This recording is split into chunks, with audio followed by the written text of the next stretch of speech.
అందరికీ నమస్కారం. నేను మీ సుమన్ అండి. మీ అందరికీ తెలుసు, మరి 13వ తారీఖు ఎలక్షన్స్ వస్తున్నాయి. అందరూ మంచి మంచి క్యాండిడేట్స్ని సెలెక్ట్ చేస్తున్నారు. ఈసారి ముఖ్యంగా ఆంధ్రాలో, విజయవాడలో, గన్నవరంలో మీ అమూల్యమైన ఓటుకి యార్లగడ్డ వెంకట్రావు గారికి వేసి అత్యంత మెజారిటీని మీరు గెలిపించాలి. వెంకట్రావు గారు చాలా మంచి మనిషి. ఇక్కడి నుంచి ఆయన అమెరికాకి వెళ్ళిపోయి అక్కడంతా బిజినెస్ చేసుకొని మళ్ళీ వచ్చి ఇక్కడ సేవ చేయాలని చెప్పేసి ఆయన వచ్చున్నారు. ఒక పెద్ద మనసుతో అభిమానులు అందరూ కలిసి యార్లగడ్డ వెంకట్రావు గారిని ఒక మంచి మెజారిటీ మీద, అత్యంత మెజారిటీ మీద గెలిపించాలి. ఆయన మన అందరికీ మంచి చేస్తారు, మంచి సేవలు చేస్తారు.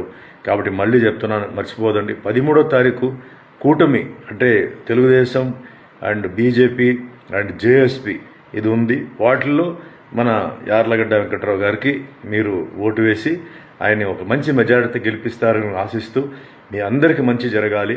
Thank you once again. God bless you. All the best.